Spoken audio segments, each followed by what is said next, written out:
casca do coco verde, essa casca ainda tem uma grande quantidade de umidade na casca, a água do coco verde vai ser usada, né? Vai ser envasada e pronto, tem um valor agregado altíssimo aqui, mas a casca tem ainda nela um líquido que a gente chamou de líquido da casca do coco verde, que tem em torno de 50 gramas de açúcar por litro. 50 gramas por litro. Ou seja, DQO entre 50 e 60 de gramas por litro. Isso é 100 vezes mais concentrado do que esgoto doméstico, pra você ter ideia. Para você extrair aquele líquido, você faz uma trituração da casca, uma prensagem, uma prensagem. Essa fibra depois vai para um novo processo para poder readequar e ser utilizado como substrato agrícola, e o líquido, esse líquido sim, para digestão anaeróbica. Tem 50 gramas de açúcar fermentescível lá dentro. A gente consegue produzir 19 metros cúbicos de biogás por cada metro cúbico de líquido. É bastante, entendeu? Você consegue você consegue tirar mais ou menos 130 kWh por cada metro cúbico de líquido.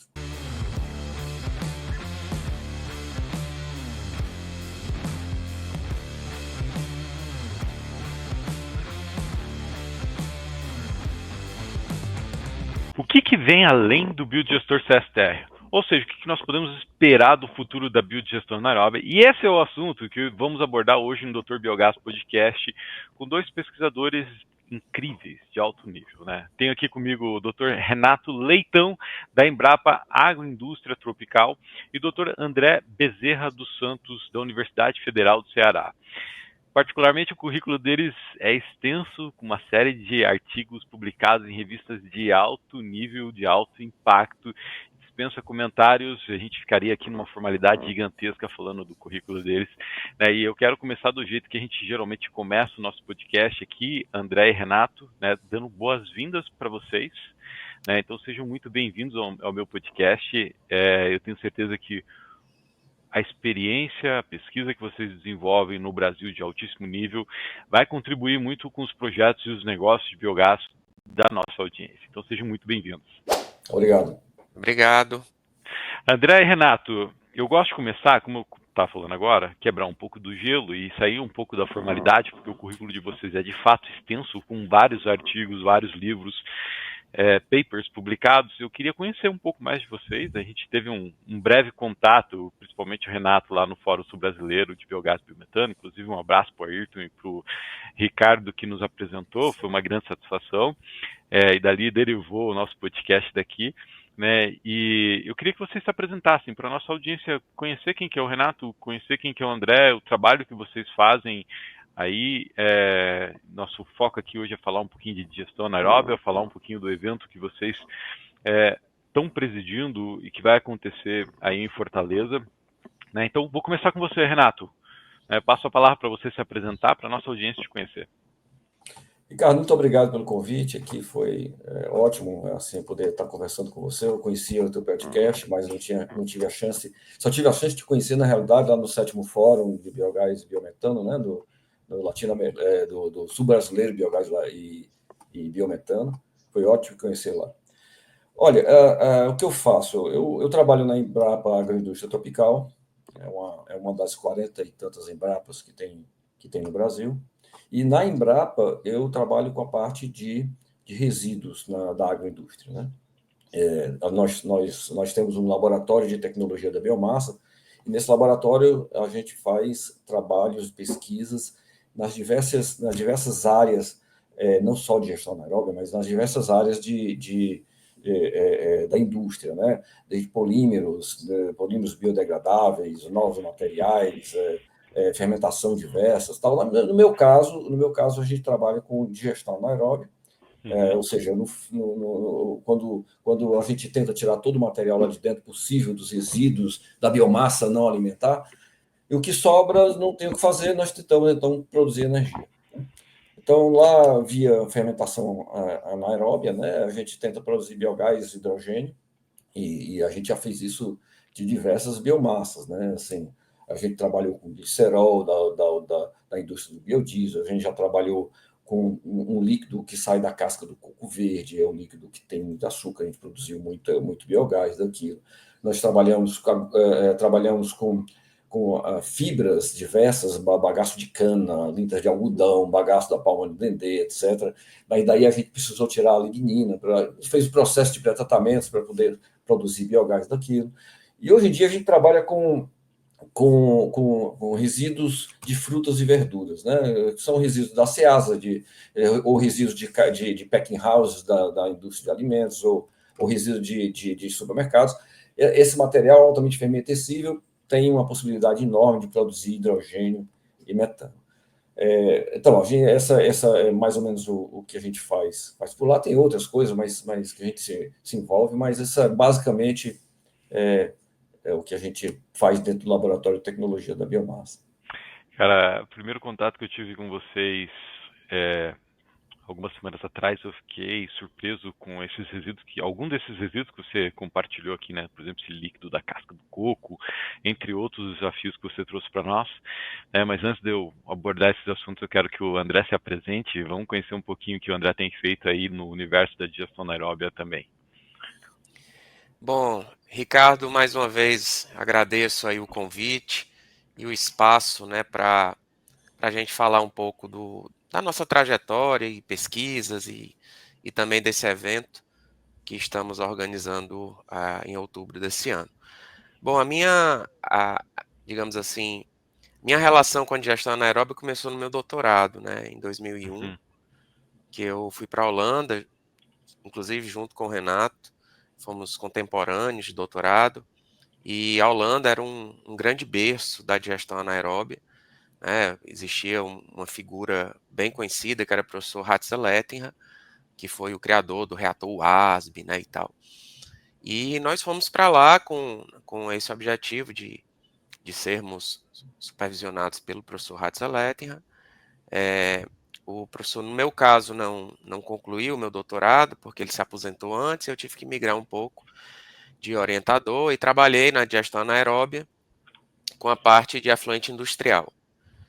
E aí, no meu retorno para o Brasil, a digestão anaeróbia ficou como uma das linhas de pesquisa, e no meu caso eu sempre foquei muito em processo, né?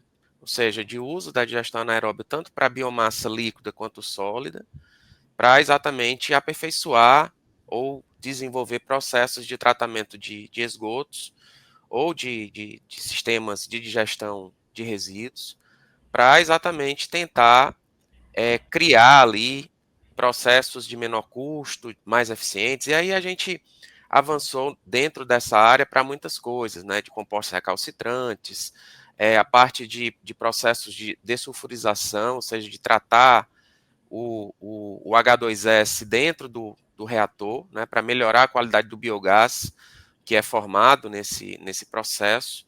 Comparamos com outros processos mais convencionais, como lavagem química de biogás, fizemos toda uma avaliação econômica de sustentabilidade com ferramentas da avaliação de ciclo de vida.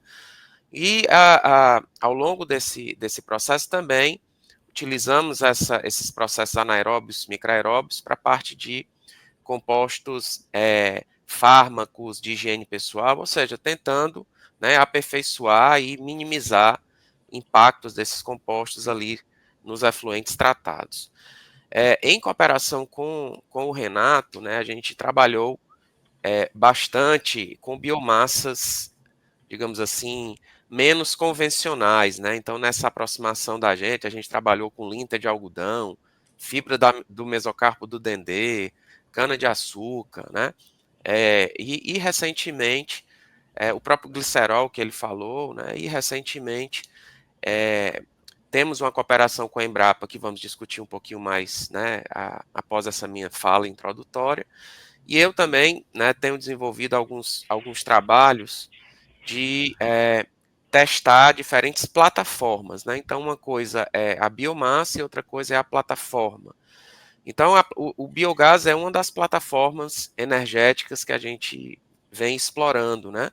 Mais recentemente, os nossos grupos têm focado muito na questão do hidrogênio, os nossos grupos têm focado também na digestão anaeróbia sem biogás, digamos assim, né? Focando, por exemplo, em produtos de maior valor agregado, como ácidos carboxílicos, como o ácido capróico, né? Então, assim, as nossas pesquisas, elas buscam estudar um pouquinho mais a parte de processo e também a parte microbiana, né? Então, a gente vem, ao longo desse tempo, utilizando diferentes metodologias, né, aí da biologia molecular para entender um pouquinho mais essa caixa preta dos processos anaeróbios, né?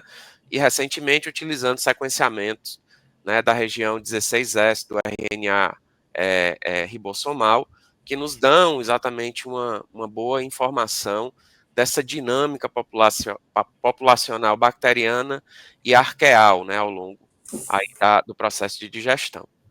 Então é isso, Ricardo, basicamente um pouquinho dessa trajetória, dessas pesquisas, né, para também não me estender e deixar um pouco aí para nossa conversa depois, tá? Muito obrigado. Cara, é incrível, né? Se a gente for pegar ali, eu tive o capricho de abrir o currículo Lattes de vocês e dar uma investigada nos artigos que vocês publicaram recentemente. Mas eu imagino que a maior parte da nossa audiência não sabe o que é currículo Lattes, né? O currículo Lattes é a plataforma LinkedIn dos pesquisadores. Então todo mundo que entra na universidade com viés de desenvolvimento científico, né, de pesquisa científica, mestrado, doutorado, obrigatoriamente começa a viver o universo da plataforma Lattes, né, e é incrível a quantidade de pesquisa que vocês promovem no Brasil nesse assunto de digestão anaeróbia. E dois assuntos me surgem na mente diante da apresentação de vocês. E para quem não sabe, né, a gente combinou de entrar aqui no podcast num bate-papo aberto, né, sem perguntas pré-programadas, né, mas que vão muito de encontro com o evento que vocês vão fazer lá em Fortaleza. Né, e primeiro vocês estão trazendo resíduos inéditos, ou resíduos complexos, resíduos novos para o processo de digestão anaeróbia. Né. O segundo é pensar no além da digestão anaeróbia. E esse assunto é muito interessante porque eu, esse tempo atrás, estava voltando de viagem com a minha esposa, que é minha sócia aqui dentro da Doutor Biogás, e a minha esposa, ela, por formação, ela é mestre cervejeira, né? Então, ela trabalha com processo fermentativo para a produção de cerveja, né? Trabalhou, hoje ela faz parte aqui da Doutor Biogás, e aí a gente filosofando um pouquinho sobre o assunto de fermentação, né? Eu falei para ela assim, olha, tem muito a ser explorado ainda no mercado de biogás sobre controle de processo. Né? Você produzir outros produtos, você profissionalizar a fermentação, né, anaeróbia dos biodigestores, para que a gente consiga tirar cada vez mais e mais desses resíduos. E aí, André, a tua fala foi muito legal, porque você trouxe sobre produzir subprodutos para a indústria química, né? E eu já recebi algumas demandas muito malucas aqui na Doutor Biogás de será que a gente consegue produzir só ácido acético a partir da digestão anaeróbica, Ricardo, porque a nossa indústria está buscando isso, e uma série de outros produtos, né, como você bem colocou.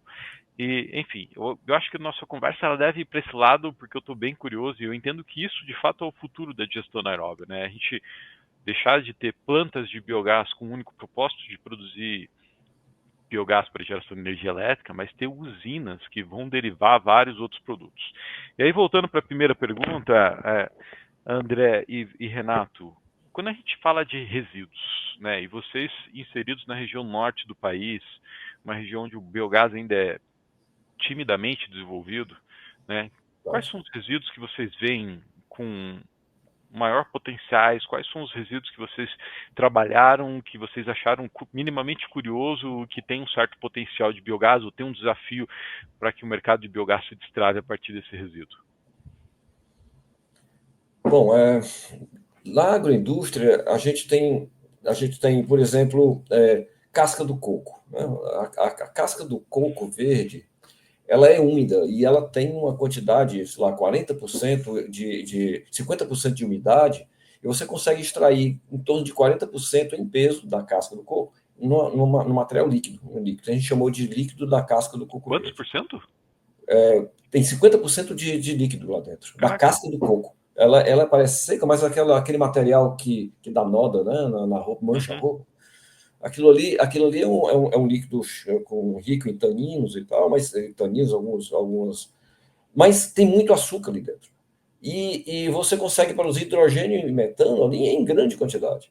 Então, assim, é um impacto grande a casca do coco aqui no Nordeste. Você tem o uso da casca do coco lá como nas praias, mas também agora com a indústria de envasamento da água do coco, envasamento e exportação da água do coco, várias indústrias estão produzindo em enorme quantidade de resíduos e não sabem o que fazer com aquilo. Então, a gente tem duas coisas possíveis. Você faz uma indústria de fibras da casca, que é possível, substrato agrícola, material para fazer mantas de proteção de encostas, fazer um aproveitamento de fibra bom, bem interessante. Mas, ao tirar essa fibra, você teve que tirar a água de dentro dela. Então, você normalmente usa uma prensa, uma trituração em uma prensa. Essa prensagem sai uma grande quantidade de líquido, esse líquido é altamente fermentescível. Então, ele pode ser utilizado para. A gente fez um cálculo rápido, mas 30% da energia gasta em uma empresa que faz esse beneficiamento da fibra, 30% da energia pode ser economizado utilizando biogás produzido pelo líquido da casca do coco verde. A gente fez essa pesquisa, tem empresas interessadas agora em produzir isso, porque agora o órgão ambiental está realmente fiscalizando, existe uma grande quantidade de casca de coco que está mal disposta no meio ambiente, e pode ser feito isso, né? Então, essa é uma das coisas assim, estranhas para a maioria das pessoas que trabalham com biogás. O glicerol, por exemplo, o André e eu trabalhamos com glicerol um tempo atrás, é altamente fermentescível, dado as condições adequadas, você produz aqui para mais ou menos 180 metros cúbicos de biogás de metano por tonelada de glicerol, é muita coisa. Isso dá 1.650 kWh por tonelada de glicerol. É muita coisa que pode ser aproveitada. Mas o glicerol também ele pode ser usado para produzir ácidos orgânicos de cadeia média, né? Que é o que o André falou antes. A gente pode produzir valerato, ácido valérico, ácido hexanoico, que é o caproico, né? Que tem um valor interessante na indústria química. Por exemplo, o ácido caproico ele pode ser usado na alimentação de suínos e aves, substituindo antibióticos, exatamente para evitar problemas entéricos, problemas de algumas doenças entéricas desses animais. Então, e também na indústria de alimentos, ele é usado como... Ele tem um cheiro específico que a indústria de alimentos quer, esse ácido lá dentro, sabe? Então, assim, tem um valor agregado maior do que metano. Então, vale a pena investir aquilo. Tem um problema ainda que tem que ser resolvido, assim, que é a parte de extração, né? A extração é sempre muito cara desses ácidos. Isso tem que ser... Essa pesquisa vai evoluindo e vai tornando isso viável economicamente, né? Então, assim, tem uma quantidade grande de novos resíduos, né? Aqui no Nordeste, a gente tem também uma indústria de suínos, a produção de suínos interessante, tem a indústria do leite interessante também, que pode ser utilizada. Alguma outra, André, você imagina? Cara, você comentou alguma coisa antes do André compartilhar, você comentou brevemente na nossa conversa antes do podcast sobre a característica do resíduo da Ceasa aí no Nordeste, né, que a gente tem alguns estudos no Brasil que fazem um mapeamento do potencial de biogás no Ceasa, e você está trazendo na sua fala aqui muito sobre território, né, sem falar de território, né, então especificidades do território. E aí você me contou uma história sobre laranja e tal, eu queria que você compartilhasse um pouco dessa visão aí também com a nossa audiência, você, o André, enfim. Esse é um trabalho que eu fiz com o André também, né? Ainda está em andamento. A gente fez uma caracterização do resíduo da Ceasa daqui de Fortaleza, né? Então, isso eu quero dizer assim, cada Ceasa tem sua assinatura de resíduos, né? Tem sua tradição de alimentos, ou tem a produção local ou não, etc. Mas isso afeta muito. Por exemplo, a Ceasa Ceará, ela tem uma quantidade enorme de laranja como composição do resíduo. 40% é laranja. A gente foi procurar saber por quê, que tanta laranja no resíduo da Ceasa, é porque a laranja não é produzida aqui. e ela vem em caminhões de 3.000 quilômetros de distância, principalmente de São Paulo. O maior E o que produtor de acontece é que no meio do Brasil. caminho, assim, uma parte enorme dessas laranjas se degradam, são amassadas, são mal conduzidas, são desperdiçadas de alguma forma, e chegam e não fica inservível para a comercialização na Ceasa. Uma parte dessa laranja ainda, embora não seja comercializável, ela ainda do ponto de vista alimentar, segura, e aí tem doações disso, né? Mas uma outra parte não serve, simplesmente vai para os camburões de resíduos lá, para depois ser enviado para o aterro sanitário. Então, na média, 40% do resíduo da Ceasa no Ceará, não em Fortaleza, que na realidade é a região metropolitana de Fortaleza, é laranja. Né? Assim, e aí a gente fez um estudo grande lá na Ceasa para fazer a caracterização. Cada Ceasa tem sua assinatura de resíduos. Então, cada Ceasa que for um dia querer fazer biogás dos seus resíduos, tem que fazer um estudo longo, sério, de fazer uma média do que produz a Ceasa ao longo do ano. Varia com a sazonalidade grande, né? Mas fazer o estudo ao longo do ano para você poder projetar um sistema adequado para produzir a biogás ali. Entendeu? Boa. André, quer complementar? Sim, eu queria complementar essa última parte do Renato, né, iniciar na realidade, né, que ele falou muito bem dessa assinatura e esse estudo que, né, ele tem conduzido aí, né, assim, de forma bastante ativa, né, e aprofundada lá na Embrapa. A gente vem trabalhando com a questão da aplicação de um sistema, né, de 2 estágios, né, para a transformação desse líquido, da fração líquida, após a prensagem, desses resíduos para a produção de energia.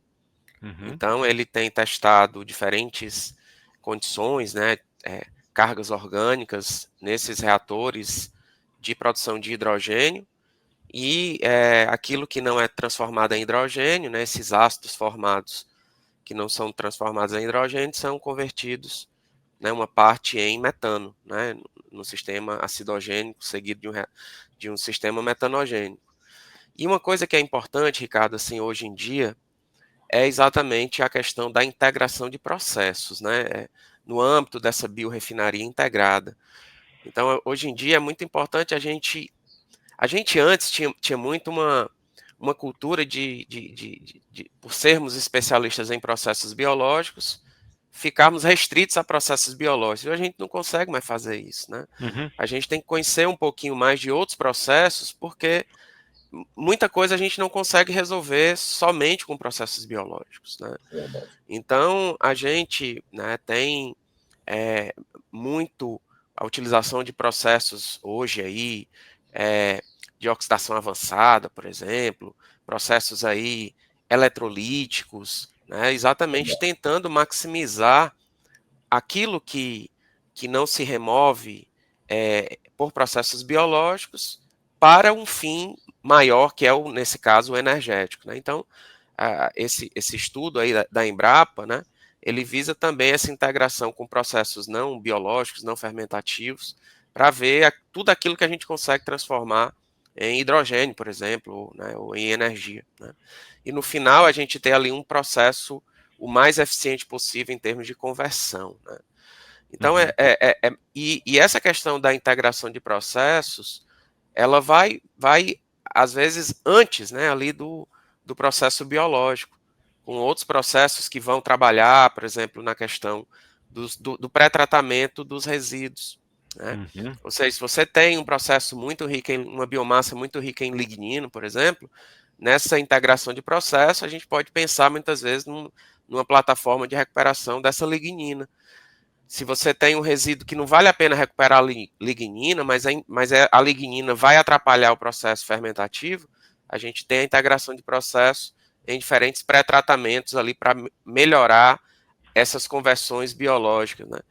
Então, isso é muito importante, essa cadeia, né, de integração de processo, que a gente não pode deixar de, hoje em dia, considerar variáveis ou ferramentas de sustentabilidade econômica, ambiental, né, social. Então, a gente tem muitas vezes elementos aí que devem ser analisados de forma integrada.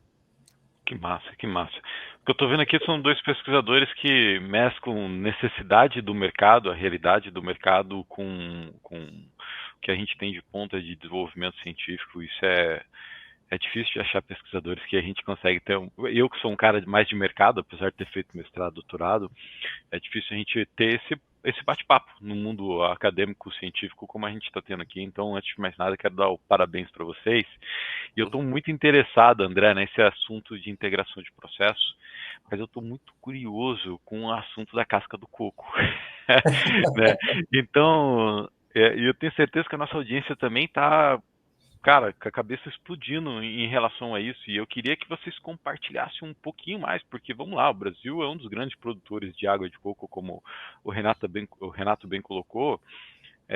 Quais são os desafios de produzir biogás, produzir hidrogênio a partir desse líquido que sai da casca do coco, Renato e André? Olha, assim, a casca do coco, assim, o principal desafio, na realidade, é o que o André falou, tem que ter um tratamento adequado no início. Eu acho que a Você casca fala do coco o pré-tratamento para extrair esse vai líquido? extrair a água. Na realidade, qual é o processo? A casca, o que interessa para a gente, para a digestão anaeróbia, é a casca do coco verde. A casca do coco seco está perdido para a digestão anaeróbia. Porque não tem A água fibra, ou porque não tem mais açúcar?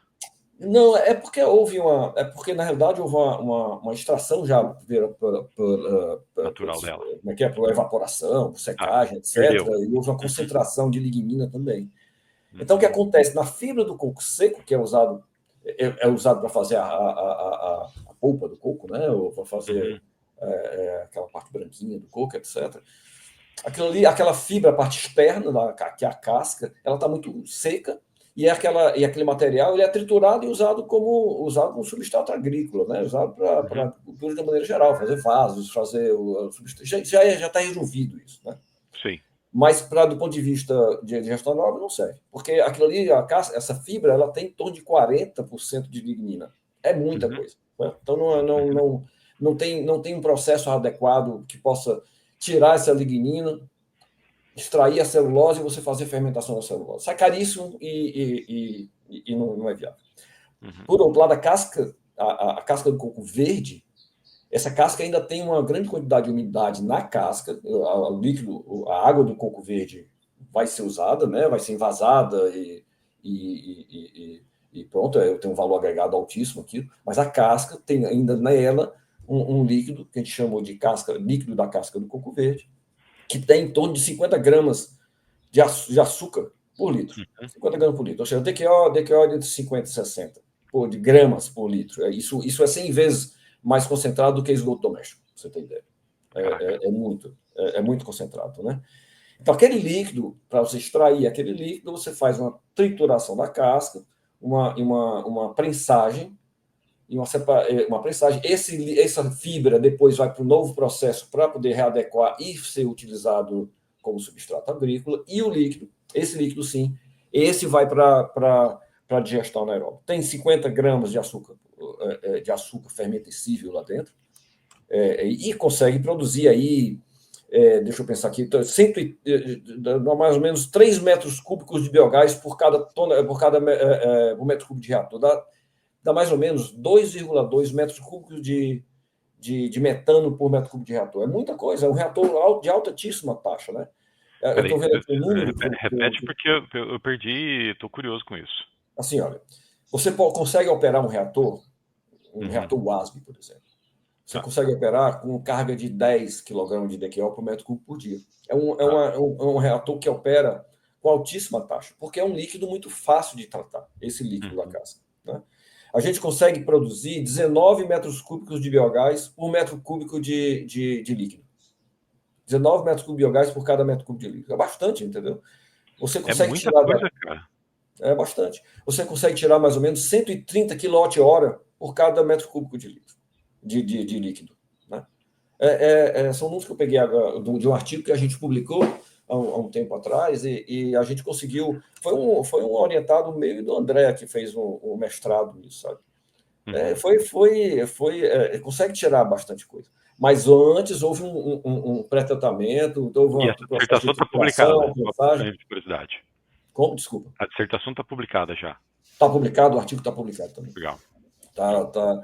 Então, assim, tem empresa, hoje em dia está sendo, acho que tem, eu não sei porque está um reboom assim, de biogás, né? Na verdade, o biogás tem grandes ondas, né? Assim, 1970, 1980, cada 10 anos tem uma grande onda de produção de biogás, tem a ver com o custo da energia, tem a ver com a sensibilidade ambiental também da população, dos governos, né? Então, agora, de novo, nós estamos buscando, e as empresas estão buscando aí novos produtos de onde é que pode tirar energia renovável, né? E aqui no Ceará, assim, a quantidade de casca de coco é enorme, né? Então, a gente tem que ter um uso dessa fibra, uma adequação e uso dessa fibra, e também do biogás, a energia, né? Que é importante agora. Massa. Queria só fazer um comentário aí, Renato, que é uma coisa importante, né, que às vezes a gente não está contabilizando de uma maneira mais assertiva, e que é a questão do metano dissolvido no líquido, sabe? De fato. É uma coisa importante, Ricardo, por quê? Porque, especialmente com a nossa temperatura, a gente tem que, por exemplo, para esgoto sanitário, às vezes 30% a 40% do metano estimado, ele acaba saindo com líquido, né? E isso vai diminuir certamente a nossa produção, né, de metano, né? Assim, se a gente vai pensar numa subsequente conversão aí, né, e na quantidade de energia que pode ser gerada. Então tem muita coisa acontecendo também em se desenvolver e se testar sistemas existentes aí já em escala comercial para ver de fato, né, qual é o incremento na produção total com a inclusão desses dispositivos de pós-tratamento, né, muitas vezes de vácuo, né, aplicação de vácuo, né, né, ou câmaras de dessorção para facilitar essa retirada do líquido, né? E aí, de fato, a gente tem uma eficiência de conversão aí energética por metro cúbico de esgoto tratado maior. Então, é uma variável importante, e a gente ainda não dispõe assim de estudos para muitos tipos de resíduos, né? E condições operacionais e tal.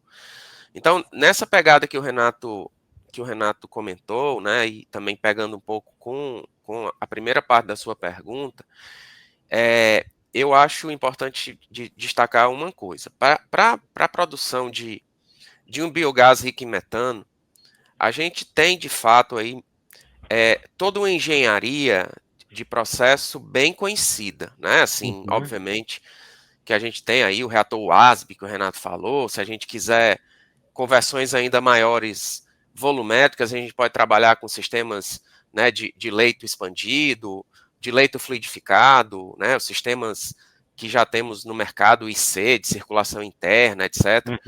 Então, a gente tem, de fato, uma engenharia toda bem conhecida, formada, né, para esse tipo de processo. Quando a gente vai para a questão do hidrogênio, aí a coisa muda um pouquinho, né? A gente ainda conhece muito pouco de reator, de processo. O professor Marcelo Zayat, né, da USP, um parceiro da gente aí de pesquisa, né, uma pessoa que um outro grande nome tem desenvolvido da pesquisa, né, um trabalho e uma paixão muito grande pela questão do hidrogênio, né? E o Marcelo, a conversa que o Marcelo traz muitas vezes é que é uma mistura de, digamos assim, de sucesso e insucesso, né? Porque da mesma forma que as produções às vezes começam a aumentar, de uma hora para outra elas param, né? Então muita coisa foi desenvolvida, testada aí, de velocidades ascensionais, de tempo de detenção hidráulica, de tipo de reator, de leito fluidificado, estruturado, leito fixo, horizontal, vertical. Então, assim, a gente tem que ainda conhecer, digamos assim, avançar bastante a nossa engenharia de reatores para a produção de hidrogênio, sabe? Uhum. E eu acho que é um grande desafio que nós vamos ter, né, aí nos próximos tempos, como controlar melhor esse processo para, de fato, a gente ter sistemas em escala, né, plena, focados também na produção de biohidrogênio. Para Legal. metano, não. Para metano, a gente, né, esse exemplo que o Renato colocou para a parte líquida é muito, né, assim, muito É bem bem colocado, conhecido, né? E depois eu vou jogar para ele aí, se a gente vai para a parte sólida, né? Aí a nossa engenharia nacional, que foi também muito na sua fala inicial aí do podcast, a gente precisa avançar muito na nossa engenharia, né, de digestores de biomassa já mais sólida, né, aí, né? Mas, assim, mas só um complemento aqui. A tua fala inicial, o título do podcast, né, para além do CSTR, assim, para biogás, para metano, eu acho que já está bem resolvido. Eu acho que existe um medo na. Vou agora cutucar as grandes empresas que produzem, né? Que você vê no Brasil o CSTR. O CSTR é uma coisa para trás, entendeu? Assim, já passou a isso. A tecnologia está ok, ela é robusta, obviamente, ela é bem conhecida e as empresas sabem montar e construir aquilo bem. Mas eu acho que a gente está faltando um pouco de um pouco de desafio assim para o empresário e tal, de usar tecnologias que já estão bem desenvolvidas para os resíduos de uma maneira geral. Reatores WASB tem da década de 70, eles já são conhecidos e reconhecidos de todos os jeitos para diversos tipos de resíduos, sabe, líquidos, né? Mas tem outros reatores também que melhoram muito a taxa, composição de reatores, às vezes, você faz um pré-tratamento anterior e você usa diferentes tipos de reatores, onde vai ser mais viável economicamente a produção de biogás, no lugar, em substituição ao CSTR. Eu vou dar um exemplo aqui do resíduo de frutas e verduras. Uhum. Resíduo de verduras, ela tem uma quantidade de sólidos lá dentro que ele não é adequada para um CSTR, ou seja, para uso no CSTR, você tem que fazer uma diluição, tem que jogar um montão de água lá dentro. Ou você vai trabalhar a recirculação do digestato, né? Aí depois você vai ter um outro, exato, mas de qualquer maneira você vai ter um problema depois, que vai ter que separar uma fase sólida do digestato da líquida para poder fazer a disposição A adequada disso destinação. aí, pós-tratamento, etc, etc. Mas também desculpa, o resíduo de frutas e verduras também não é sólido suficiente para ir para um reator de digestão sólida. Entendeu? É um meio termo. A melhor alternativa que tem é você fazer um pré-tratamento antes, separando uma fase sólida, com sólidos totais acima de 15%, 15%, 20%, e uma fase líquida com sólidos totais abaixo de 5%. Esse líquido, com sólidos abaixo de 5%, sólidos totais abaixo de 5%, pode ser usado no reator WASB. Ou mesmo, como no nosso caso, produzir hidrogênio e depois metano. Ou seja, a fase líquida produz hidrogênio e depois metano, em grande quantidade. Assim, a gente vai produzir 73 metros cúbicos de biogás por tonelada de resíduo. É muita coisa. Uhum. A fase sólida, essa é um problema, mas ela pode ser usada ou no CSTR, que é bem robusto, ou num reator que nós estamos tentando, nós estamos estudando, eu e o André, com um reator metanização em fase seca, que vai dar uma produção muito boa de metano. É um pouco complicado. Ou você pode usar para compostagem. É um resíduo excelente que vai produzir um composto de altíssima qualidade, porque não tem contaminantes, não tem patógeno, não tem nada complicado, e você vai fazer uma compostagem, pode ser usado como matéria orgânica para compostagem com composto fertilizante de altíssima qualidade. Então, assim, um estudo mais adequado, como o André falou, um estudo mais adequado anterior, você vai produzir metano de melhor qualidade, mais metano e provavelmente uma viabilidade econômica e ambiental muito, muito melhor. O André comentou, o André fez uma provocação muito legal, né, sobre... O André e você, né, Renato, sobre os empresários de uma forma geral, acho que não só no mercado brasileiro, mas no mundo a gente vê muito focado nas tecnologias mais tradicionais, né, o Plug and Flow, o Lagoa Coberta e principalmente o CSTR.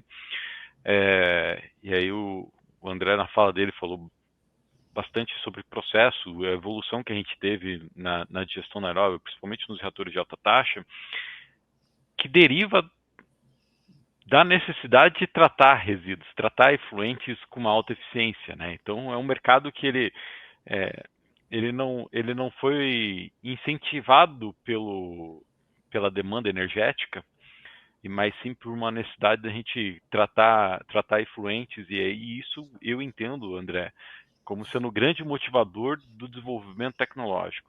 Né? E volta para o ponto inicial do nosso podcast, né? A gente precisa melhorar o processo fermentativo dos reatores que a gente tem hoje, né? Ter mais controle, ter mais processo. E Renato, o que você falou sobre tomar decisão técnica, mandar de repente separar o resíduo, né? Manda o líquido para um reator que é orientado para tratar um resíduo com baixa carga de sólidos, mas uma carga orgânica alta, né, e concentra de fato o sólido para tratar no CSTR ou uma rota seca, ou enfim, outra rota tecnológica, para ganhar eficiência por metro cúbico de biodigestor. Exatamente. Né? É bem interessante que você trouxe, é uma discussão que eu tenho bastante com os meus mentorados aqui do curso Biogás 360, e semana passada a gente fez uma entrega técnica para um bovinocultor, que é assim, resíduo da bovinocultura dentro do mercado de biogás é um resíduo relativamente dominado, né? E aí eu levei em pauta para ele um biodigestor CSTR que tinha 40% a mais de investimento, ou seja, ia ser alguns milhões a mais para ele ali, e ele falou assim, Ricardo, eu não esperava fazer todo esse investimento. Eu falei assim, mas você não deve olhar para o investimento, você deve olhar para o payback do projeto. Né? E a fala de vocês, quando a gente fala de processo, quando a gente fala do território, quando a gente fala da escolha do resíduo, da estratégia tecnológica, ela está orientada para o tempo de investimento. Né? Então, quando a gente faz essa escolha, essa combinação de tecnologia, a gente precisa olhar para o que traz o melhor retorno para nós. Né? E aí eu quero fazer a provocação e a gente entrar um pouquinho dentro de processo, né? Olhando para o que seria o futuro da digestão anaeróbica ou além do biodigestor CSTR, né? O que vocês entendem como processos que devem ser o próximo passo para a produção de hidrogênio, para a produção de outros subprodutos a partir da digestão anaeróbica? André? Bom, eu acho, Ricardo, que uma coisa que a gente observa, né, quando visita estações, né, ou plantas diversas, especialmente se a gente compara com o controle de processo que muitas vezes acontece fora do Brasil, nós vemos uma realidade muito diferente, né? Ou seja, a gente vê ali controle de processo com sensores, controle de processo com indicadores, controle de processos com materiais de longa durabilidade, né? Com pessoas que estão tomando de conta dos sistemas com elevada qualificação, né? Então, muitas vezes a gente entra num processo de desconstrução, às vezes, de uma tecnologia que não é pela tecnologia, né? Sim. Mas sim como aquela tecnologia está sendo operada, né? Então, se a gente, por exemplo, faz um paralelo para a questão do reaproveitamento energético do biogás em plantas de tratamento de esgoto, né? Poucas plantas, de fato, fazem reaproveitamento, né, do biogás, e não necessariamente para a parte de energia elétrica, né? A gente pode ter ali para geração de calor, para cocção, né? E assim, e quando muito, né, esse biogás deveria ser queimado, né, para evitar essas emissões aí, que a gente sabe, né, que o metano é mais prejudicial do que o CO2 e tal. E a gente vê que, na realidade, poucas plantas, né, dispõem de queimador de gás, que é uma coisa simples, né? e muitas vezes queimador aberto que é muito mais ineficiente do que o queimador, né, por exemplo, fechado. Então, assim, isso tudo é só para mostrar que a gente tem que avançar em controle de processo, né? A gente tem que avançar na nossa engenharia nacional, né, para desenvolver sistemas, Não né, para ficar não dependente, né? depender de Exatamente. empresas estrangeiras, Sim. não só de construção, né, de instalação, mas também muitas vezes de supervisórios, né? Nessa Exatamente. área de conhecimento tem supervisórios que são controlados lá da Europa, por exemplo, né? E que as empresas, né, têm que ficar pagando todo mês, porque a gente não é incapaz muitas vezes de colocar no mercado esse tipo de sistema. Então eu acho que sim, a universidade, as empresas, elas têm que se aproximar mais, né? Eu acho que não só a universidade, né, as empresas dos institutos de pesquisa como um todo, eu acho que a gente tem que, de uma certa forma, ter a cultura do investimento dessas empresas, né? A gente não gera tecnologia sem investimento e esse investimento, esse ganho tecnológico privado não pode ser financiado com verba pública, né? Eu acho que a gente tem que ter ali, muitas vezes, a cultura de aproximação, como na Holanda, que eu tive um pouco mais dessa experiência, né? Então, se você vê, a maior parte, né, das pesquisas da Holanda são financiadas por empresas, né? Uhum. Nesse tripé de aproximação entre empresa, universidade e órgão, né, ali governamental, fazendo esse tripé, que é um grande sucesso para eles, né? Ou seja, as Uhum. pessoas que estão criando legislações estarem próximas das universidades, que também estão próximas das empresas, né? As empresas, por sua vez, trazendo o que elas estão demandando de processos, né? Com pessoas de pesquisa e desenvolvimento dentro da própria empresa, capacitadas, muitas com mestrado, com doutorado, né? Trazendo levando muitas vezes essa interlocução para a grande gerência da empresa. Então a gente tem que avançar nisso também, né? Então o nosso digamos assim, gap, né? É, é muito grande às vezes em relação a controle de processo, a desenvolvimento, a supervisório, né, a sensores, né? Então, eu acho que isso tudo, no final das contas, faz uma grande diferença, sabe? Assim, de eficiências de conversão, né, digamos assim, da gente ter um respaldo tecnológico e da gente desenvolver sistemas, né, processos aí, né, em nível local. Uhum. Eu complementando só um pouquinho isso, a Embrapa, ela só inicia uma pesquisa se tiver um futuro de aplicação, certo? Assim, ela faz muito pouco, ela faz pesquisa básica, mas as pesquisas básicas têm que estar vinculado a alguma inovação, né? Realmente uma coisa que avance na maturidade tecnológica dessas coisas. E a parceria com a universidade é importante exatamente porque precisa de coisas de pesquisas básicas e o apoio da universidade é fundamental, de Embrapa, mas a ideia é avançar isso do ponto de vista tecnológico e é desejável que a partir de uma certa escala, né, de um nível tecnológico, um nível de maturidade tecnológica, a empresa entre. E é dificílimo.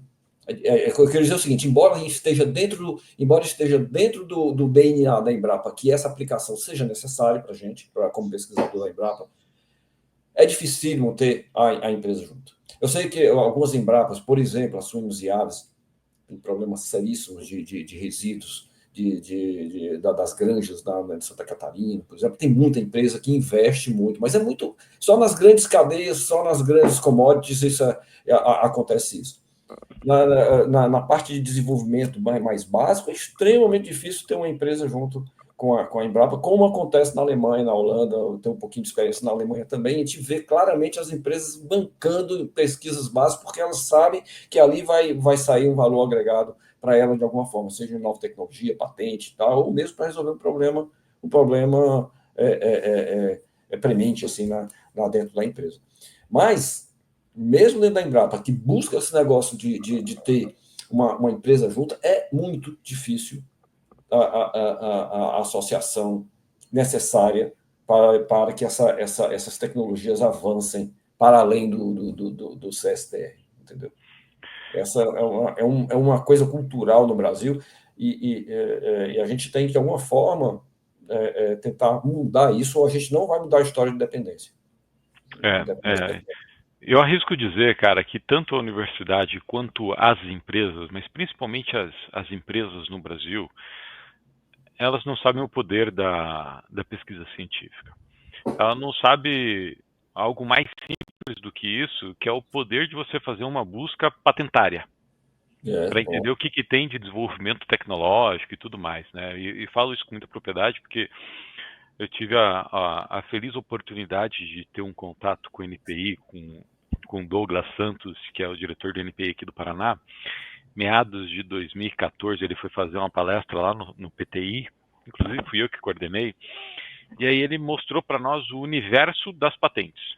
Eu falei assim, Ricardo, tem muita tecnologia que as empresas não conhecem, que já está resolvida, né? E que a gente poderia se inspirar em patentes que às vezes não estão nem em vigência mais, que não foram protegidas no Brasil, tudo para o nosso desenvolvimento, para o desenvolvimento da nossa indústria, né? E assim, a comunicação com esse mercado, ela também, com esse universo de patentes, também não é fácil, né? E aí ter o apoio de pesquisadores como vocês, isso ajuda muito a acelerar, né? Porque daí a gente não vai ficar fazendo o mesmo que alguém já fez no passado, ou que uma indústria fez lá fora, e a gente poderia aprimorar para o nosso universo. E eu falo isso com muita propriedade porque eu fiz isso no meu doutorado, né? A gente fez uma busca patentada para entender pré-tratamento de resíduo lignocelulósico da cama da bovinocultura, Renato.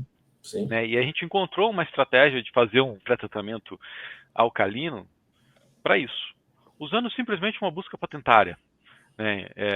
Foi bem interessante o trabalho, né? Mas é um exemplo. Né? Então, a indústria e as empresas não estão preparadas. Elas não têm, eu não vou dizer que estão preparadas, não têm conhecimento para tudo isso. Né? Mas quando a gente vê um relato igual de vocês, que a gente está falando de casca de coco ou de resíduo de estação de tratamento de esgoto, o potencial que tem a ser explorado desde que a gente use o processo de tecnologia correta, né? Fica evidente o quanto a gente ainda tem a explorar de mercado, agora falando de mercado, quando a gente casa os dois universos, né?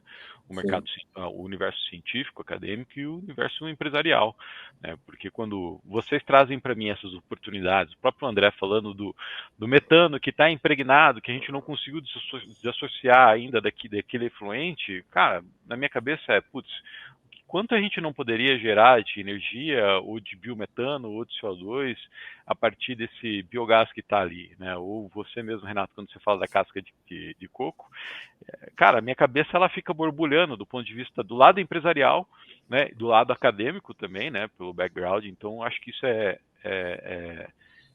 bate-papo como a gente está tendo hoje, aberto, e vocês aqui abertamente falando das pesquisas e de como fazer esse relacionamento com vocês, ele é bem produtivo. E eu sei que a gente vai encontrar... Pode falar, desculpa. Não, também eu acho que só trazendo, né, um pouquinho sobre uma fala sua, sobre a questão da produção de cerveja, né? Uhum. Então, para você ter uma ideia, assim, o quanto, às vezes, a gente está perdendo, por exemplo, energia. A gente vem trabalhando aqui com a questão do bagaço de malte, né?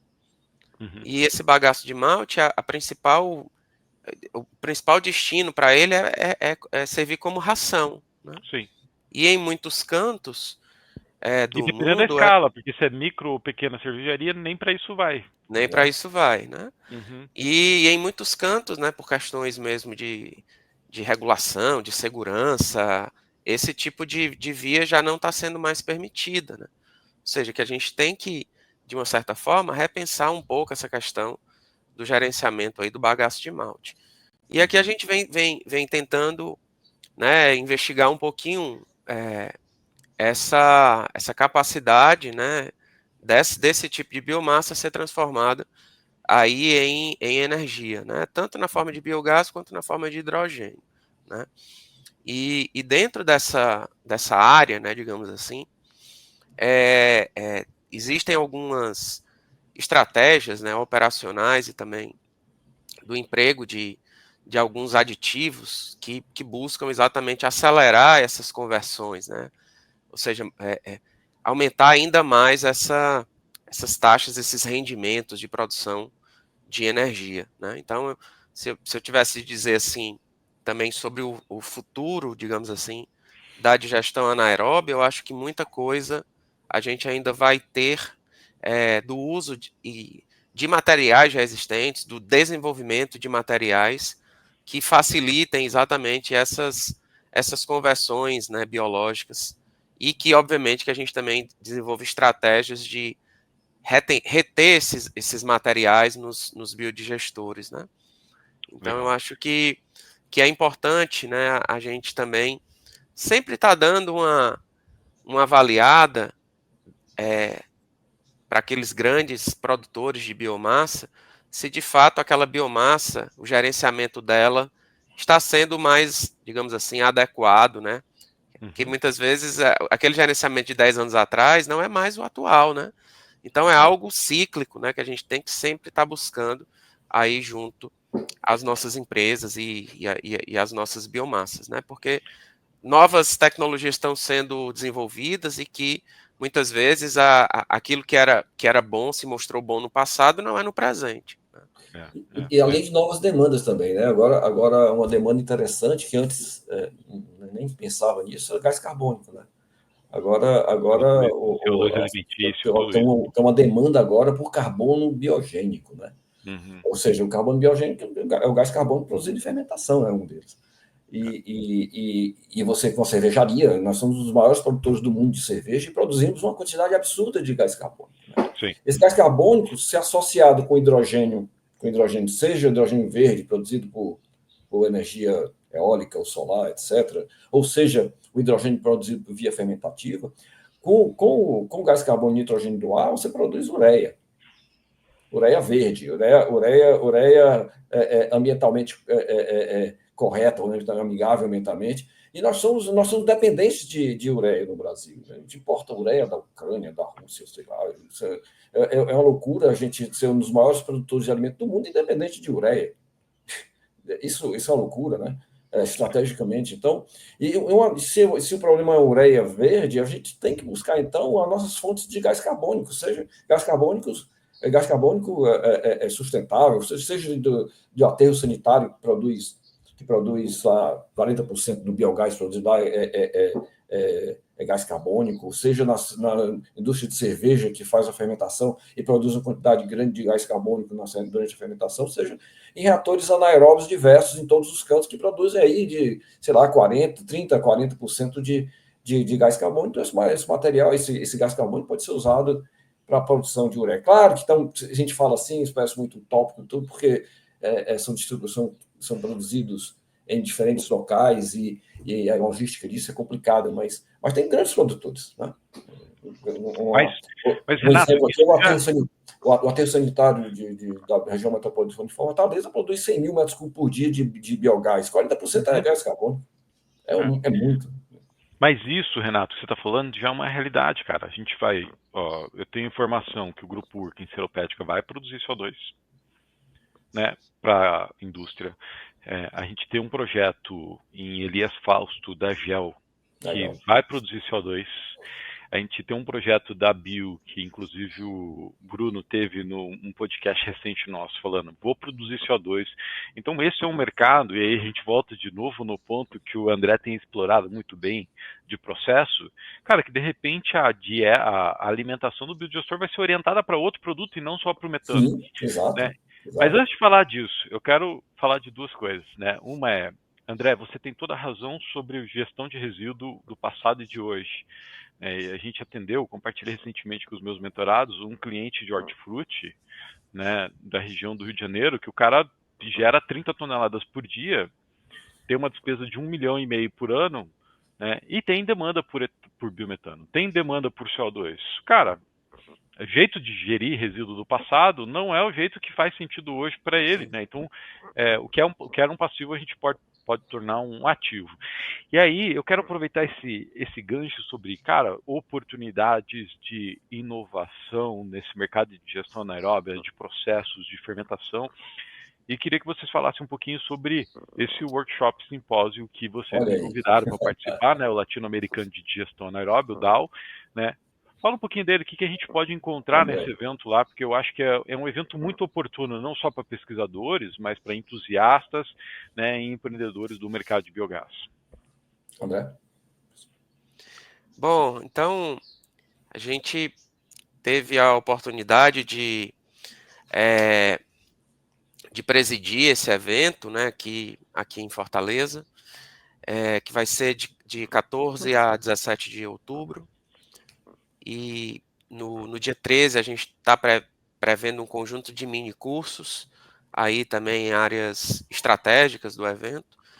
E, Ricardo, a gente quer fazer algo além de um evento científico, né? Uhum. Então a gente quer, de fato, que o evento seja também um fórum de oportunidades aí, né, tanto dos acadêmicos de verem aquilo que o mercado já tem, os cases aí de sucesso também, né? no Brasil né, e fora do Brasil, e também uma oportunidade dessas pessoas do mercado de verem aquilo, né, que está, digamos assim, sendo mais importante, ou que está canalizando a maior parte das pesquisas no momento, né, as tendências aí que da digestão anaeróbia, né?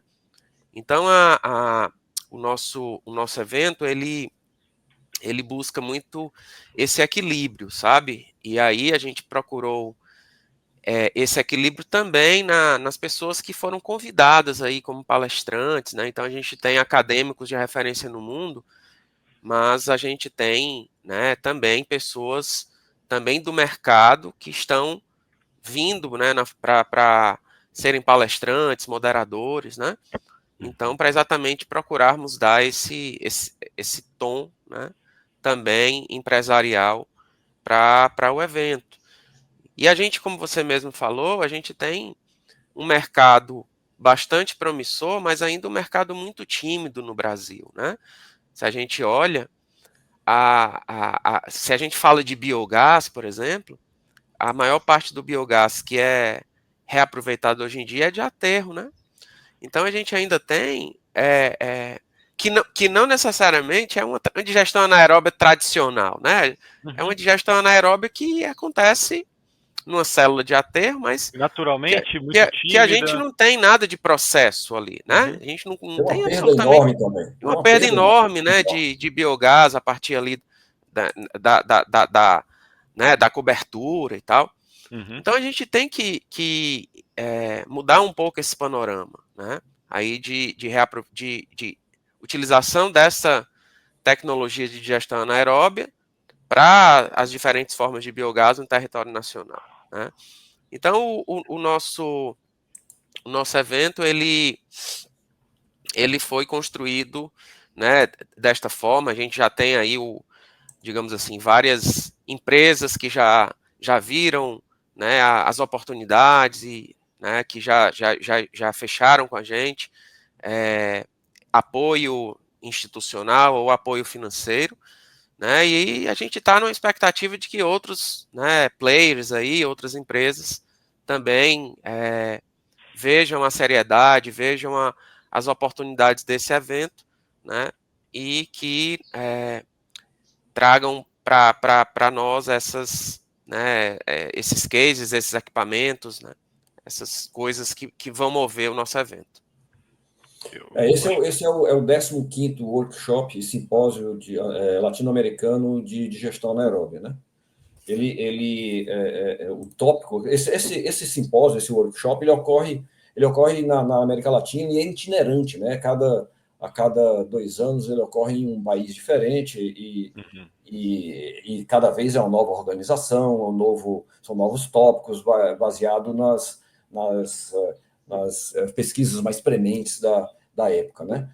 Nesse caso agora, o André foi convidado lá no México, foi há 2 anos atrás, e o André, assim, eu agradeço muito, ele me convidou para participar desse evento. Ele tem vários tópicos, né? Não é só o óbvio, né? Que é águas residuárias industriais, esgoto sanitário, biomassa sólida, etc. Mas vai para além disso, né? Além de, a gente tem estudos no hidrogênio, combustível sustentável, tem a parte de recuperação de produtos químicos de alto valor agregado, tem processos eletroquímicos associados à digestão anaeróbica, isso é uma coisa interessantíssima atual. Tem condutores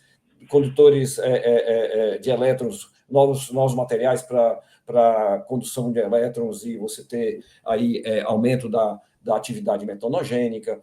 Vai ter uma parte de pré- e pós-tratamento, de condicionamento de efluentes, etc. Uma parte de modelagem matemática, ou seja, todas as áreas assim da digestão anaeróbica vão estar nesse workshop. E é claro, assim, as empresas vão ser muito bem-vindas, né, para patrocinar, óbvio, né, seria interessantíssimo, mas também para participar dos debates, porque lá nos debates, ela vão colocar lá os problemas e os direcionamentos que podem ser dados. É quase um roadmap na hora, lá no hora do debate, se as empresas estiverem lá mostrando suas experiências e mostrando o que deu certo, o que deu errado e o que é que elas querem para o futuro. Muitas vezes a gente da academia, a gente não está tão próximo deles sabendo disso, e eles podem usar esse fórum, esse nosso workshop, para conduzir isso. E, quem sabe, fazer parceria com os diversos pesquisadores que estão lá, parceria com as principais universidades do mundo na área, vão estar lá. Os principais professores, pesquisadores vão estar lá, e as empresas podem, nessa hora, estar junto e fazer parceria de condução de experimentos, que vai além do workshop. Entendeu? Então, ali é um fórum importantíssimo no Brasil para que isso ocorra. Eu gostei particularmente, para quem está nos ouvindo, quando o Renato me trouxe, o André me trouxe sobre o evento, eu fiquei entusiasmado, porque essa conexão indústria e empresa ela é necessária. E quando eu vejo, particularmente, André e Renato, eu olho para o evento que vocês estão presidindo no Brasil como uma grande oportunidade para empreendedores, empresários, desenvolvedores de projetos participar e entender como melhorar os seus processos, como melhorar os seus negócios, mas principalmente para empreendedores e empresários identificar novos negócios, novas oportunidades, né? Geralmente, quando a gente quer identificar oportunidade, a gente vai num evento de inovação. E o mercado de biogás não tem um evento de inovação dedicado onde você pode pegar uma ideia e transformar ela numa startup, num negócio, né? E quando a gente vai para um evento onde a gente tem artigos científicos, pesquisadores de ponta, muitos desses doutorandos ou mestrandos são alunos, são acadêmicos que estão ali sangue no olho, cara, para fazer aquilo que ele trabalhou 2 anos, 4 anos, 6 anos, virar uma realidade, um produto de mercado, né? Então, para quem está nos ouvindo ou para quem está nos assistindo, a gente apoia fortemente o evento. O André e o Renato contam com o apoio da Dr. Biogás, então eu tenho certeza que se você for, você vai sair de lá mudado e entendendo o que a gente pode esperar do futuro, né? Ou além do Biodigester CSTR, ou além da digestão anaeróbia. E aí eu quero aproveitar o gancho, André, e você falou bastante sobre processo e hidrogênio, né? E eu quero fazer uma pergunta para você sobre, cara, o que é a rota tecnológica que a gente pode adotar para a produção de hidrogênio, para a produção de outros subprodutos a partir da digestão anaeróbia. Eu já acompanhei, cara, timidamente Dark Fermentation para produção de hidrogênio. Eu fiz doutorado no PGAgri, na Oeste, lá no oeste do Paraná, e tem uma professora que trabalhava, não sei se ela trabalha ainda, Simone Damasceno, inclusive se ela está ouvindo a gente, um forte abraço, professora. E tinha um colega meu de doutorado que fazia Dark Fermentation a partir do efluente de amidonaria, que me parece algo muito que se aproxima com a água do coco que você comentou, Renato. Então, André, o que a gente pode pensar em rota tecnológica para a produção de hidrogênio e outros bioprodutos da digestão anaeróbia? Bom, pergunta difícil, né? Mas eu vou tentar aqui. Pergunta de 1 milhão. Eu vou tentar aqui resumir um pouquinho aquilo que temos, né, de pesquisas e de, quem sabe, de processos futuros, né? Então, quando a gente olha para essa digestão anaeróbia, o metano ele é o que foi explorado mais, né, ao longo desses últimos anos, né? Uhum. De alguns anos para cá, a gente avançou bastante na questão do entendimento das melhores condições operacionais para produzir, por exemplo, hidrogênio, né? Que tipo de resíduos eram mais interessantes para que davam as maiores produtividades aí de hidrogênio. A gente teve também outros processos não biológicos, as células combustíveis microbianas, né, de eletrólise microbiana, então, que também fazem esse, digamos assim, esse papel aí de produção de hidrogênio. E a gente ainda tem, como eu falei, Ricardo, a gente ainda precisa conhecer um pouquinho mais, né, aí de reator, sabe? Ainda precisamos desenvolver, entender mais de processo, né? Uhum. É, e, e durante esse tempo foi muito ainda qual é o melhor tipo de pré-tratamento? Será que ou condição operacional, para a gente suprimir essa última fase de conversão, muitas vezes, do hidrogênio formado em metano, né? Uhum. Que é uma rota, muitas vezes, né, muito mais favorável, né? E também, muitas vezes, o que é que a gente tem? A gente tem muita formação de ácido acético, né? E aí, a partir desse ácido acético, a gente não consegue formar o hidrogênio que a gente, né, deseja, né? Uhum. Daí a importância da integração de processos, né? Porque a gente não fica quebrando muita cabeça nessa engenharia aí de um processo único, mas isso que a Embrapa está fazendo, né?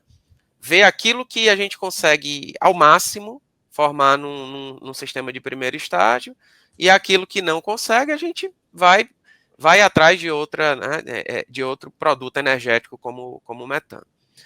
E assim, existem também pesquisas que buscam o seguinte: eu vou formar biogás rico em metano mesmo, e como o metano muitas vezes tem um baixo valor agregado, eu vou tentar desenvolver, a partir desse biogás rico em metano, eu vou tentar desenvolver outros produtos de maior valor agregado. E existem hoje, né, correntes, por exemplo, de pegar esse metano e produzir um plástico biodegradável, né, que a gente chama esse plástico de polidroxalcanoato, né, PHA. Então tem muita pesquisa pegando esse metano e tentando sintetizar polidroxalcanoato a partir do metano, né? Caraca, você nunca Tem tinha ouvido falar. pesquisa que visa pegar esse metano e produzir ectoína, que é uma substância que tem um grande valor de mercado na indústria, por exemplo, de cosmético, farmacêutica, né? Ele confere ali né, uma proteção, né, um osmoprotetor, né? Um protetor osmótico, né? Que tem um elevado valor de mercado, muitas vezes, né? Então, assim, essa área de conhecimento, né? Ela está avançando muito, né, ao longo dos últimos tempos, e esse avanço ele vem sendo pautado por duas coisas principais, né? Cada vez mais novos sistemas, reatores, processos, e também cada vez mais se conhecendo essa ecologia microbiana que domina o processo, né? Ou seja, essa integração, né, da engenharia com a microbiologia é muito importante, muitas vezes por isso, né? Porque a gente deixa de enxergar aquilo ali como uma caixa preta, né? E a gente consegue, muitas vezes, conhecer um pouquinho mais, né, dessa comunidade microbiana e como essa comunidade pode ser, muitas vezes, utilizada dentro de uma engenharia recombinante, né? Como muitas pesquisas hoje em dia já estão sendo conduzidas. Ou seja, mesmo para resíduos de elevada recalcitrância, muitos micro-organismos ali estão sendo, né, conhecidos e inoculados, né, exatamente visando melhorar essas conversões. Tá? E aí o restante eu passo para o Renato aí complementar, para eu não falar demais. Ricardo, olha, produção de hidrogênio começou há uns mais de 20 anos atrás e assim, um pico aí há 15 anos atrás. Mas naquela época mesmo já foi visto que não era viável economicamente, entendeu? Mas na realidade, assim como metano e hidrogênio, isso vem devido a uma demanda enorme de mercado. No caso agora, uma guerra com a Ucrânia bloqueou o gás natural para a Europa teve que procurar fontes alternativas de energia, e uma fonte óbvia bem estruturada seria hidrogênio. Né? Eles queriam hidrogênio. E aí vem um grande problema que é transporte do hidrogênio. Como vai transportar o hidrogênio nos grandes produtores do mundo? O Brasil seria um grande produtor porque poderia ter energia solar, eólica concentrada, e aí você faz a hidrólise da água, etc. Você tem hidrogênio para transportar. Então, isso é um problemaço. O hidrogênio é um problemaço do ponto de vista de armazenamento e transporte. Você precisa, em geral, você vai congelar, vai colocar hidrogênio a menos 250 graus, sei lá, mais ou menos. Isso é caríssimo. Uma alternativa seria fazer o hidrogênio, transformar em amônia, e transportar amônia. Ou um outro carregador importante é metano. Né? Você transporta o hidrogênio via metano, que é mais fácil de comprimir, você armazena mais moléculas de hidrogênio e metano comprimido do que o próprio hidrogênio. Uma molécula complicadíssima, né? de transportar. E nesse caso, você transporta metano, no outro lado da Europa se faz reforma do metano, reforma a vapor, e você transforma hidrogênio ou o próprio metano, e você distribui isso na Europa. Esse era o ponto. Isso faz, então, mostrar que hidrogênio, por que eu quero produzir hidrogênio? Eu estou produzindo metano, 4 moléculas de hidrogênio. Então, eu sou um crítico, da produção de hidrogênio. Embora eu tenha pesquisa na área de produção de hidrogênio, a gente tem sempre que avançar, nunca, você não pode dizer que agora eu vou parar, já que não funciona. Não, a gente faz pesquisa achando novos reatores que produzem mais, reatores que são mais efetivos, porque senão a gente vai ficar para trás. Lá na frente a gente tem um shift, como aconteceu várias vezes, e você acha, então, uma forma adequada de produzir muito mais o hidrogênio do que via fermentativa, que é o nosso caso. Né? Mas dificilmente, isso eu quero dizer que dificilmente a gente vai se comparar a uma produção de hidrogênio do ponto de vista eletrolítico puro. Né? A gente tem uma limitação aí de 4 mol de metano, de hidrogênio por mol de glicose, você não passa disso, é uma limitação estequiométrica, né? Ou seja, a gente vai produzir sempre muito pouco. Nos nossos trabalhos, a gente vem produzindo 2 litros de hidrogênio por litro de reator. Isso é muito, 2, 3 litros de hidrogênio por litro de reator. É bastante hidrogênio fermentativo. Quando a gente faz a conta de quantidade de energia produzida, hidrogênio e depois metano. Reator em 2 estágios. Primeiro produz hidrogênio, aí produz hidrogênio mais ácidos orgânicos. Ácidos orgânicos, a gente vai produzir bastante metano. A gente fez isso várias vezes. A gente vai conseguir 5% a mais energia pela produção de hidrogênio, mesmo produzindo uma grande quantidade de hidrogênio, mesmo atingindo os máximos que tem na literatura.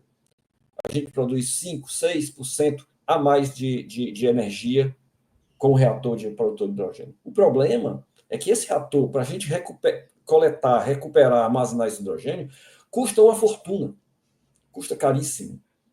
Então, você tem um aumento de 5% só de energia e um custo quase o dobro, ou mais, da infraestrutura. Então, assim, eu diria, não é razoável. Agora, né? A gente vai parar a pesquisa? Não. A gente tem que achar os shifts, como o André falou, né? Vamos achar novos meios, talvez uma edição genômica, uma edição no genoma da bactéria que vai produzir mais, etc. O André está pesquisando essas coisas. Então, a gente precisa ainda tentar fazer isso, embora hoje eu diria que do ponto de vista econômico, não é razoável. Um reator que produz hidrogênio ele tem que ser feito de ácido inoxidável, todas as peças são ácido inoxidável, um ácido especial, porque o hidrogênio pode fazer um cracking no aço comum, então não pode ter nada disso. A parte de armazenamento é caríssimo também, etc. E depois transporte é caríssimo. Então, eu acho que é mais razoável, por exemplo, uma pesquisa que a gente está rodando com o André agora, que vai começar numa rede de pesquisa chamada Rede Verdes, que eu e o André participamos, Lá nós estamos fazendo a combinação de processos eletrolíticos com processos biológicos para aumentar a quantidade de metano dentro do reator. Não de hidrogênio. Não, o eletrolítico vai produzir hidrogênio, mas vai ser consumido pelas bactérias hidrogenotróficas e vai produzir mais metano. Eu quero, em vez de 60%, 70% de metano dentro do reator, eu quero 80%, 90%. Já vai diminuir o problema de purificação de biogás e vai tornar a coisa muito mais viável economicamente, sabe? A gente mudando os processos. Um colega da Universidade de Bochum, na Alemanha, Tito Gering, ele está produzindo hidrogênio do efluente do reator metanogênio. E ali ele está produzindo mais hidrogênio com muito mais processo, produzindo mais metano ainda, mais viabilizando todo o processo. Tem uma empresa junto com eles produzindo, fazendo essa nova tecnologia. Então, tem muita coisa para fazer. Tem que tomar cuidado se é hidrogênio puro que você quer ou você quer produtos além do hidrogênio, usando o hidrogênio, mas além dele. Esse eu acho que seria o mote assim a médio prazo, sabe? A longo prazo eu não sei ainda. Deixa eu só complementar, né? Eu acho que você trouxe aí uma visão muito, eu acho muito, digamos assim, correta, coerente, né, em relação ao que temos de estágio atual, né, da questão do hidrogênio. Eu queria colocar só 2 pontos que eu acho importantes, né? O primeiro deles é que eu acho que essa integração do biohidrogênio com o que está sendo feito de pesquisa e desenvolvimento dentro da área do hidrogênio verde, eu acho que vai ser um ganho, né, assim, muito grande para todo mundo, no final das contas, né? A pesquisa, sim. Porque, como você mesmo colocou, muita coisa a gente não conhece, né? Armazenamento, transporte, ainda materiais, né? Sensores, né? Ali, eletrodos. Então a gente tem realmente um bocado de coisa que vamos avançar nos próximos tempos. E você colocou um ponto também que eu julgo importante, né? Será que o hidrogênio para ser utilizado como combustível é o melhor caminho, né, para nós, dependentes de fertilizantes que vêm de fora, né? De fato, Então, será que não vale a pena a gente impulsionar o mercado brasileiro para a produção de ureia verde, né? Vamos imaginar assim, né? Ou no caso mesmo do uso como combustível, será que não vale a pena transformar esse hidrogênio em algum álcool e aí, de repente, utilizar toda a infraestrutura logística, né, metanol, né, mais especificamente, toda a infraestrutura logística ferroviária, rodoviária já existente no Brasil para que isso, de fato, seja distribuído sem a necessidade de canalizações?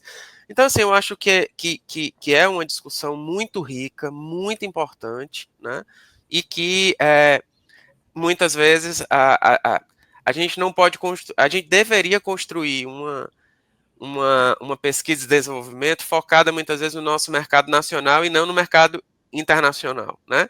Que muitas dessas coisas que estão sendo construídas, inclusive internamente, é muito focado numa exportação do hidrogênio para a Europa, né?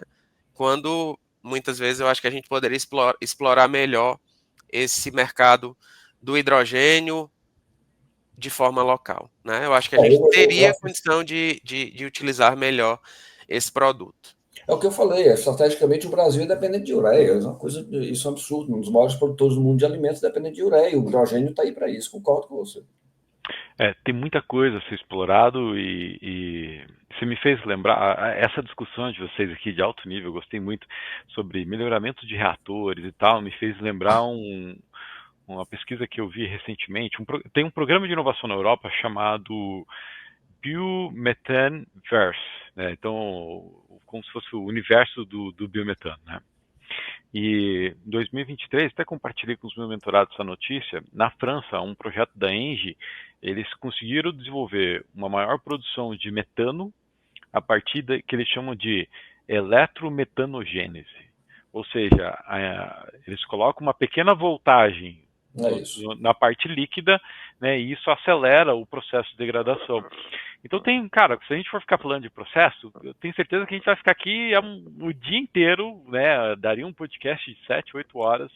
Se você quer entender um pouco mais sobre essas tendências do mundo científico e como a gente aplica no Brasil, o André e o Renato falaram aqui, né? O convite está aberto para vocês irem visitar o DAO, porque tenho certeza que você vai sair de lá com muita inovação.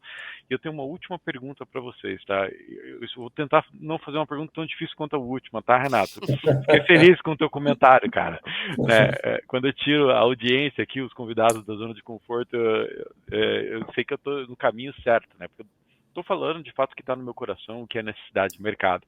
Mas antes disso, eu quero convidar a nossa audiência a 3 coisas. Primeiro, a conhecer a nossa plataforma de fornecedores de biogás biometano chamada B2 Biogás.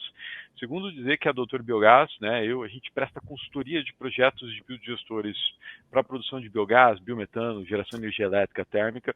Né, e se você está entrando nesse universo de biogás, quer dominar projetos de desenvolvimento de negócio de biogás, a gente tem um curso chamado Biogás 360. E aí a gente entra na última pergunta para vocês, que ela vai fugir um pouco do padrão que eu faço, geralmente tendência de mercado.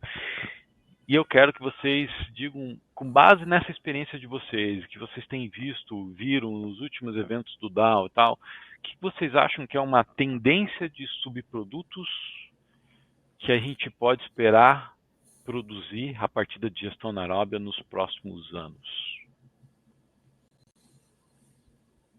Não era para ser por favor. Olha, vocês falaram bastante aqui, né? Vocês falaram de ácido caproico, equitonina, bioplástico, coisas que eu não faço ideia do que é, entendeu? Mas eu fui notando tudo aqui para depois fazer uma pesquisa. Né? Então, André, o que você acha que, assim, cara, tá mais fácil da gente avançar no mercado e começar a virar um produto além do biogás? Olha, eu acho, assim, que todas essas coisas, né, que eu coloquei, elas estão ainda no nível de desenvolvimento inicial, né? Algumas pesquisas, por exemplo, já estão numa escala maior, por exemplo, produção de polidroxalcanoato, a partir, por exemplo, de efluente de meu Deus, candy processing, de doces, doces, tá? Então tem uma pesquisa já, né, assim, uma escala mais já avançada lá, sendo conduzida pelo um pesquisador de Delft, né, chamado Robert Clary Basin, que já está, né, assim, produzindo maiores quantidades de polidroxalcanoato a partir de efluentes. Existe uma empresa também na Holanda, se não me falha a memória, Chaincraft, que ela já consegue produzir ácidos orgânicos a partir de biomassa, né? Então a gente já está num estágio um pouco maior. E assim, a gente tem, Ricardo, muita coisa sendo, por exemplo, digamos assim, recuperada a partir, às vezes, de subprodutos dessa digestão anaeróbia de outros resíduos. Por exemplo, em processo de lodo ativado, né, que é uma tecnologia de tratamento de esgoto, o lodo excedente passa por um processo de digestão anaeróbia, né?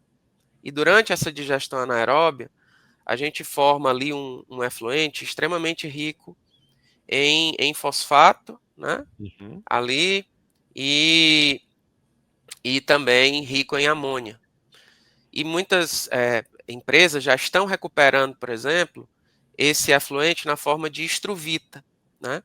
Que é um mineral utilizado na agricultura. Então, se adiciona magnésio e se desenvolve um processo de extração desse material. Existem já a escala plena, tá? Um processo chamado Pearl, né? Uma empresa chamada Ostara, né? Então, a gente já tem e tem outras, tá?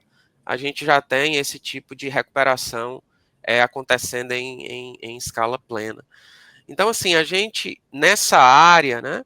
A gente tem também uma coisa importante, que é o produto lá do final, que é, por exemplo, esse lodo digerido que pode ser reaproveitado, por exemplo, né, quando ele se torna um biossólido, né, que é esse lodo que passa por um processo de tratamento e é convertido em biossólido, ele pode ser reaproveitado, por exemplo, a Sanepar já vem fazendo isso, né, a Companhia de Saneamento do Paraná, já vem fazendo esse reaproveitamento, né, desse lodo, né, inclusive atualmente a Sanepar abriu o mercado, empresas que quiserem gerar modelos de negócio para pegar esse lodo e levar para a agricultura, está aberto, né, então antes era uma coisa que era facultada, que era de responsabilidade da companhia, hoje eles abriram o mercado, né, para essa parte também. A Sabesp já está fazendo isso, né? Mas assim, eu ainda acho que a gente tem que explorar o biogás mais tradicional. Eu acho que é o nosso principal caminho, né? A gente ainda tem, dentro desse biogás, como eu falei anteriormente, a gente ainda tem muita cultura do aterro, né? Mas a gente tem processos anaeróbios muito mais eficientes, né? Claro. Para essa fração orgânica dos resíduos, né? E que a gente não tem experiência, muitas vezes, para a parte, né, dos resíduos aí domésticos, né? Ali, da limpeza urbana, né? A gente não tem. Então a gente tem que ter essa cultura de separação de resíduo na fonte, de melhor reaproveitar essa fração orgânica dos resíduos em processos mais eficientes, né? E aí existem processos muito alternativos, como esses túneis de metanização, mas assim são processos conhecidos como de baixa eficiência, né? Então eu acho o próprio aterro e assim, se a gente olha para o mercado de energia, por exemplo, para as companhias aí de gás, né? Esse resíduo é uma forma de você expandir os negócios das empresas sem ter que investir muitas vezes em infraestrutura de tubulações, né? Então, que muitas vezes essas empresas de gás são muito focadas, às vezes, nos centros, nas capitais, né? Então, é uma forma de explorar, muitas vezes, esse mercado de venda de gás, né, para o interior dos estados, né, explorando melhor essa biomassa, né?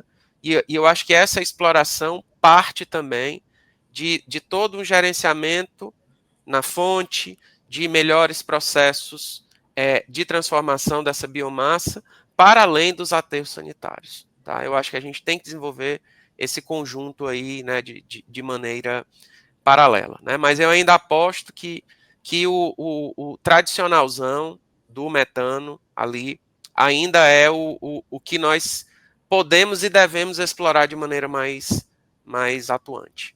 Tem muita base de resíduo, como o Renato trouxe lá no começo do nosso podcast, que a gente pode explorar ainda, né? Gerar a base da energia, a gente tem demanda por energia elétrica, térmica, biometano, antes mesmo de pensar em hidrogênio e combustíveis avançados.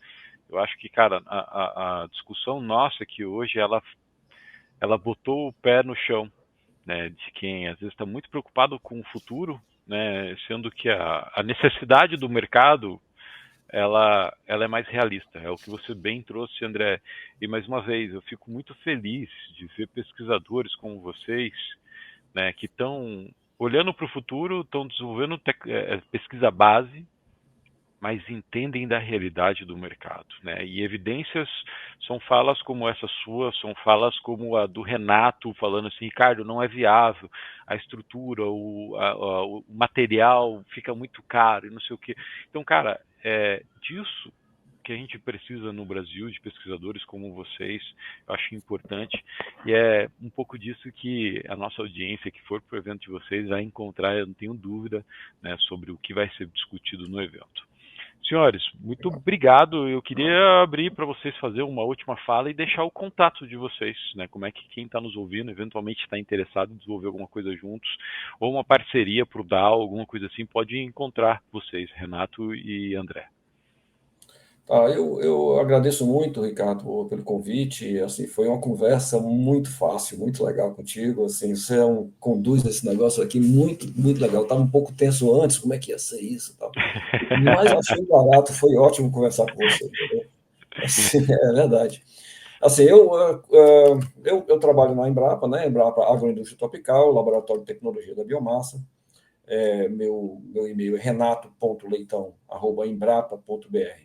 Estamos abertos aí a parcerias com empresas na área de biomassa de uma maneira geral, né? De aproveitamento de biomassa, e não só energético, mas a biomassa antes da energia, com todos os produtos que possam ter essa biomassa, residual ou não, certo?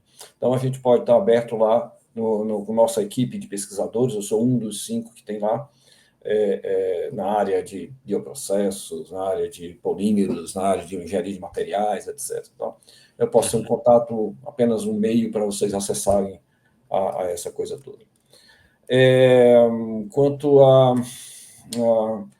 assim, eu convido novamente aqui ao 15º Workshop Simpósio Latino-Americano de Gestão Anaeróbia, para todos participarem e discutirem, debaterem com os pesquisadores que vão estar lá, e patrocinarem. Se vocês participarem da gente com patrocínio, seria maravilhoso, né? Então, para fazer esse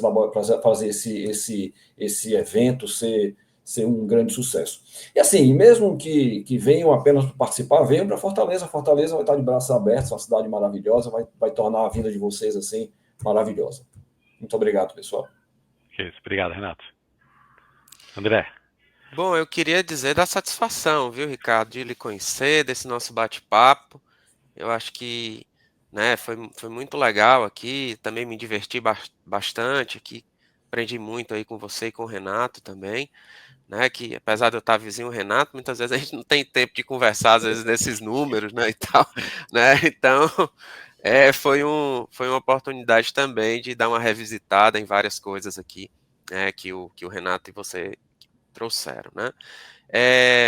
Dizer, de fato, que o nosso evento, ele convida a todos os estudantes de graduação, pós-graduação, pessoas de empresas, de órgãos governamentais, né, de instituições aí que trabalham dentro dessa temática de biogás, que venham para Fortaleza, né, se não, podem nos apoiar na forma de patrocínio, que mandem os seus profissionais, né, como o Renato colocou, para trazer essas experiências, nos ajudar nessas discussões desse equilíbrio entre a parte científica e a parte também, né, tecnológica, profissional. Dizer que a Universidade Federal do Ceará, né, eu estou no Departamento de Engenharia Hidráulica e Ambiental e estou à frente de um grupo de pesquisas em tecnologias ambientais, né, que a digestão anaeróbia é uma das pernas, né, desse grupo. E que a gente tenta exatamente dar para a sociedade um pouco, né, dessa necessidade que a área tem, né, de desenvolver processos muitas vezes adaptados à realidade nacional, né? Então, processo de baixo custo, né, ali de implantação, operação e manutenção, que a gente consiga dominar e, de uma certa forma, depender menos, né, dessas grandes empresas e que é inevitável muitas vezes na questão de equipamentos, né? A gente precisa também desenvolver bastante esse outro lado, né?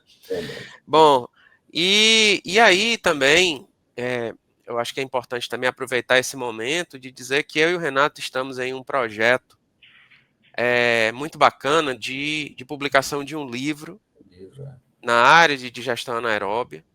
É um livro que vai ser publicado pela Elsevier, e que a gente traz exatamente muita coisa que foi discutida aqui, e a nossa ideia é de produzir algo na forma de um livro-texto, né, que traga ali os fundamentos, que traga ali, né, um conhecimento básico, né, para quem está muitas vezes começando nessa temática, né? E que vai cobrir vários tipos de biomassa, que vai cobrir todo esse conceito de biorefinaria, toda a parte de recuperação energética, não energética, né? E ferramentas de sustentabilidade, enfim, toda essa conversa, né, aqui, e de uma maneira, eu espero, né, de uma maneira mais fácil de ser compreendida e que não vai seguir aquela tradição de um monte de artigo de revisão que muitas vezes a gente tem, né, tem em livros, né? Então a gente não quer dar a cara, a gente quer dar essa cara mais fundamental, né? Com exercícios, com estudos de caso, né?